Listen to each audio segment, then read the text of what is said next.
What's up, guys? Today the topic is cost of issuing shares, KPM alternative. Let's go. You have companies like Facebook in its early days, Spotify right now, um, Tesla. Those companies issue in the past issued or right now are issuing shares. But what's the real cost of doing that? What we're going to take a look at today.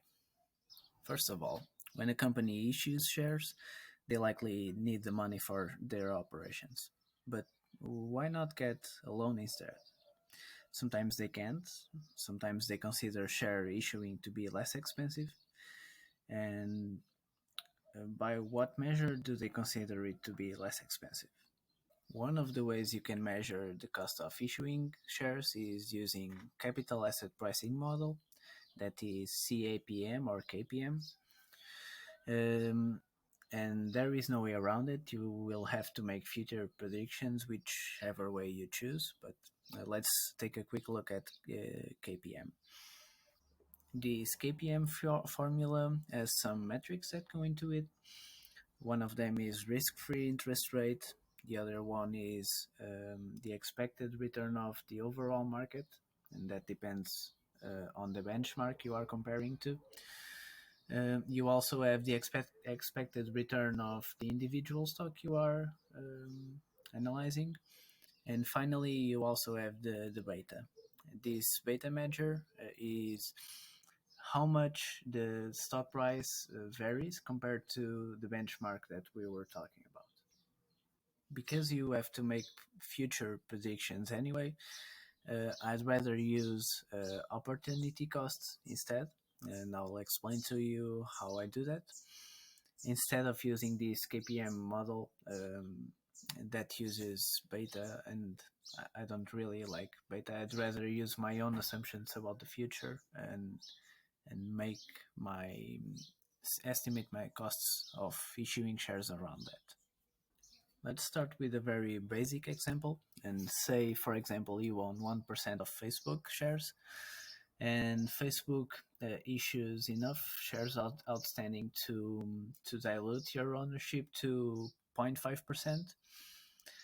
What that means out of the gate is that the half percent of ownership you just lost because of this dilution is money you are not getting in the future. So that's the opportunity cost I'm talking about.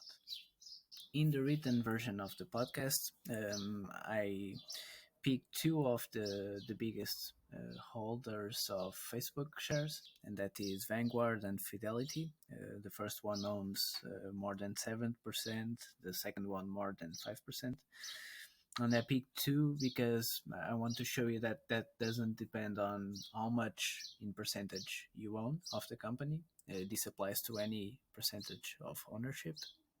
Then I make some assumptions to come to conclusions about the opportunity costs of issuing the shares that they issue.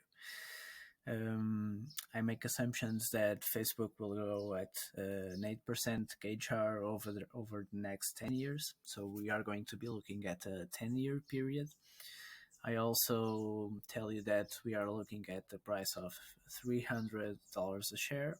So all these numbers that we are breaking with, these are all not all of them, but some of them are already assumptions you have to make about the future, and that doesn't differ from the KPM model. You also have the number of shares outstanding, and you can check that one out in the Facebook annual report. The number for full year 2020 is around 2.9 billion shares. I also use market cap as a simplification measure to make my calculations, but in reality, I would have used enterprise value. We then calculate how much those shares would be worth at an 8% CAGR over 10 years for those two owners of Facebook without having any type of dilution. So these are just very basic future predictions. Then we fork that into a second scenario where Facebook issues 100 million shares, and that means over 3% of all shares outstanding. And we'll see what happens to the future value of the shares, considering that now we have 100 million more shares than we had at full year 2020.